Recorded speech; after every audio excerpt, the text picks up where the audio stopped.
पिछले 15 दिनों में दिल्ली एनसीआर का प्रदूषण अपने खतरनाक स्तर पर पहुंच चुका है। वायु प्रदूषण का सेहत पर सबसे ज्यादा असर पड़ता है। ऐसा हवा में मौजूद छोटे छोटे कणों PM10, PM2.5, sulphur dioxide, nitrogen dioxide, carbon monoxide, ozone और कई अन्य गैसों के कारण होता है।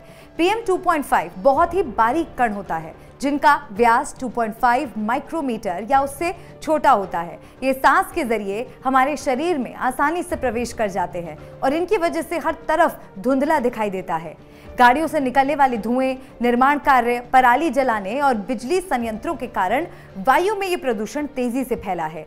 दिल्ली के इंद्रप्रस्थ अपोलो अस्पताल की senior consultant respiratory medicine and critical care doctor Rajesh Chawla ने इस प्रदूषण से शरीर पर होने वाले नुकसान और बचाव के बारे में विस्तार से बताया है।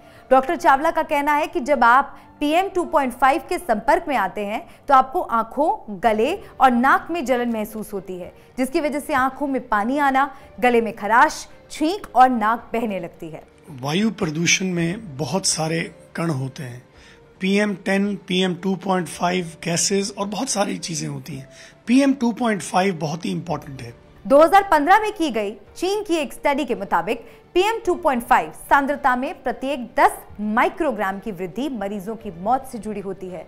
PM2.5 कार्बनिक घटकों और भारी धातुओं से बना है। इसके संपर्क में आने से श्वसन तंत्र में ऑक्सीडेटिव तनाव और श्वसन प्रतिक्रिया होती है। इन्फ्लेमेशन यानी सूजन सांस की बीमारियों का मुख्य कारण है। ये लिवर और इंसुलिन उत्पादन पर भी बुरा असर डालता है। डॉक्टर का कहना है कि बाहर के प्रदूषण से बचने के लिए कुछ खास बातों का ध्यान रखना जरूरी है, जैसे कि अपना स्थानीय AQI अपडेट चेक करते रहें। अगर वातावरण में AQI इंडेक्स अधिक है तो घर से बाहर ना जाएं।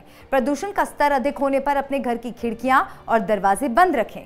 अगर आपको बाहर जाना है तो कम से कम 3 लेयर वाला सर्जिकल या N95 मास्क पहने। इस समय बच्चों को घर से बाहर ना ले जाएं।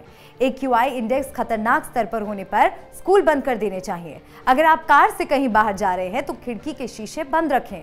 स्मोकिंग और धुएं से बचें। खूब सारा पानी पिएं। सब्जियों और फलों का अच्छी मात्रा में सेवन करें।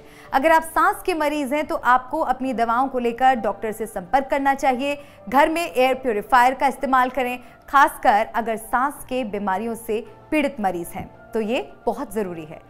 डॉक्टर चावला ने प्रदूषण से बचने के लिए सरकार को भी कुछ सलाह दी है, जैसे कि सरकार को साल भर के हिसाब से कोई लंबा प्लान बनाना चाहिए। केंद्र और राज्यों को वायु प्रदूषण को बढ़ने से रोकने के लिए सख्त कानून बनाने के लिए मिलकर काम करने की जरूरत है। AQI का स्तर अधिक होने पर स्कूलों को बंद कर देना चाहिए। प्रदूषण के बारे में शिक्षा और जागरूकता बढ़ाने पर काम होना चाहिए। पब्लिक ट्रांसपोर्ट सिस्टम को मजबूत करना चाहिए। पराली जलाने के वैकल्पिक तरीकों को अपनाने में किसानों की मदद करनी चाहिए। वायु प्रदूषण पर काम कर रहे NGO को और प्रोत्साहित करना चाहिए।